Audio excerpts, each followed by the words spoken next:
Here's what's up with the Lexus. AEM-FIC is basically a nightmare to just wire into this car. I'm going to link to a video that another guy did that explains the problem so much better than I ever could. That'll start like right now. This is the comparison between the engine's crank sensor on the top trace and the FIC's interpretation of that and the output on this bottom trace. And you can see when I try different resistor values, so this is no resistor. This is a 1.5. So it really cuts down on that crank sensor, but the alignment still looks really good.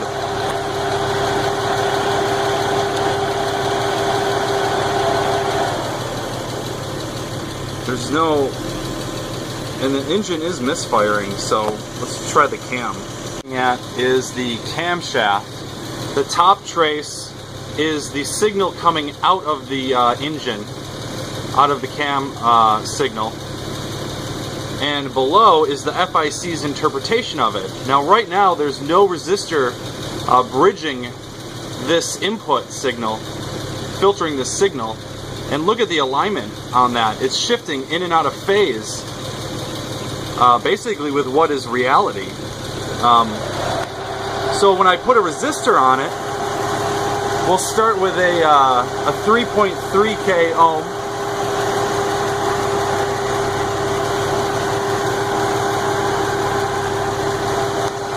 The signal locks up and it gets pretty good, but you can still see there's a little bit of wobble there. There still is a little bit of movement in that, in relationship to one another. So let's go down a little bit more.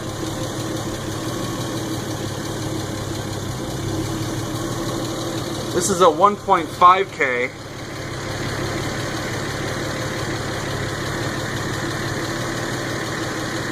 And they look almost locked. Like it's much better. Alright, so now I'm going to try 680 ohms, which is really low. So it's going to really condition that signal.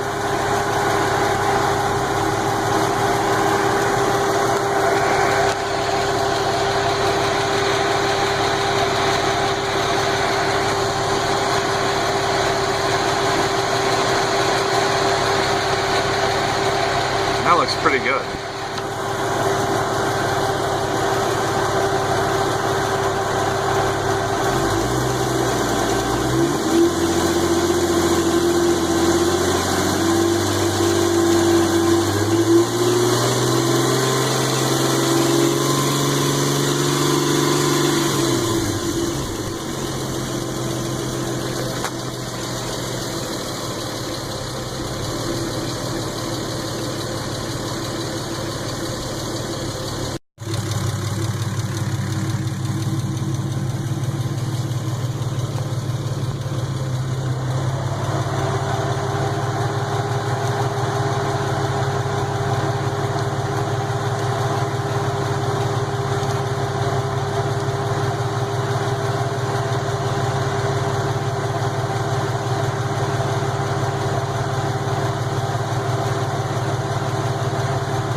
The issue, as you saw, is these freaking resistors and the noise that's in the cam and crank signals coming out of the distributor. So I was able to get a resistor to work on the crank mag. I forget what size resistor that is, but there's the color code. I haven't messed with this car in like 9 months. And then I couldn't get the cam signals to work at all. No matter what resistor I used, it just wouldn't work. The thing just would not run because it was getting false signals. So I ended up just bypassing the cam signals. I've tried basically every resistor I could and nothing worked. I really just got extremely frustrated with this and just gave up. It wasn't even like, I never even got the chance to tune it. it just wouldn't work. They would keep reading out false cam and crank signals from the extra noise in the wires. Because of that, the stock computer, it would just run like absolute crap. Well, the plan is to unfix the sunroof, because it still leaks water. Get rid of this guy right here. That's the next step. I'm going to do a W58 manual transmission swap. I haven't decided on what computer I'm going to do after that. I could use a stock turbo supercomputer. Probably like a Megasquirt or an AEM or something. So we're going to do a manual swap, get a legit computer, and then we'll see what's cooking. These are all the different resistors I've tried. I haven't started this thing since I parked it here about 9 months ago probably. Yeah, we'll see what she does. Put the battery up. It's the turbo drain pump on.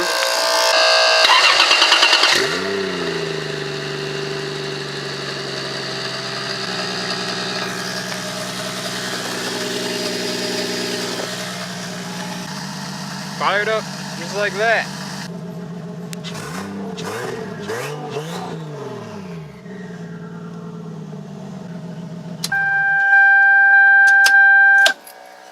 And that's running on the FIC right now. You heard when I revved it, it had a little bit of a sputter. That's essentially what's going on.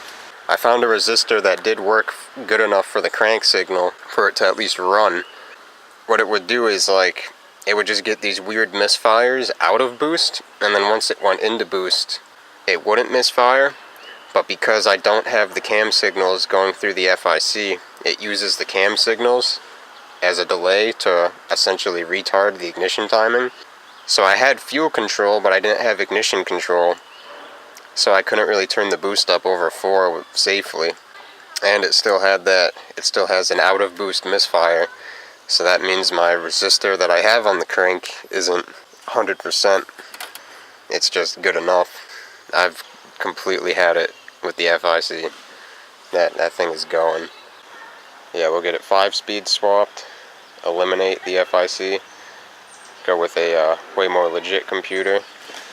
And also, since the engine is gonna obviously have to come out to do the 5-speed swap, that'll be prime time.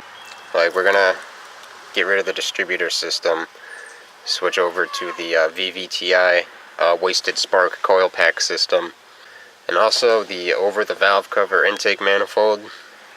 Freaking horrible, man. Just horrible. It is. That just makes working on this thing so much more difficult. So we're going to be switching to a forward-facing manifold, so the throttle body will be right here. We'll have to be doing a power steering delete and maybe a battery relocation to help with the intercooler piping situation. This is obviously not ideal with how how low that is. So I've already started picking up some parts for this thing. This would be for the forward-facing intake manifold conversion. So since I have an OBD2, that kind of means I gotta do a bit more shit to get everything to work right. Essentially, the OBD2s have a special air port above these, and Toyota uses a very special injector for that. So the short answer is, on the stock manifold that I have in the car, there's 0 injector upgrades. And that's a problem when you're trying to make horsepower. So this is an OBD1 manifold. This will run any OBD1 injector. I mean, I could freaking stack six of the Honda injectors in here if I wanted. So this is going to open up my injector options. Here we have the, this is the forward-facing plenum. So that will go onto this, and then let me put the throttle body right here.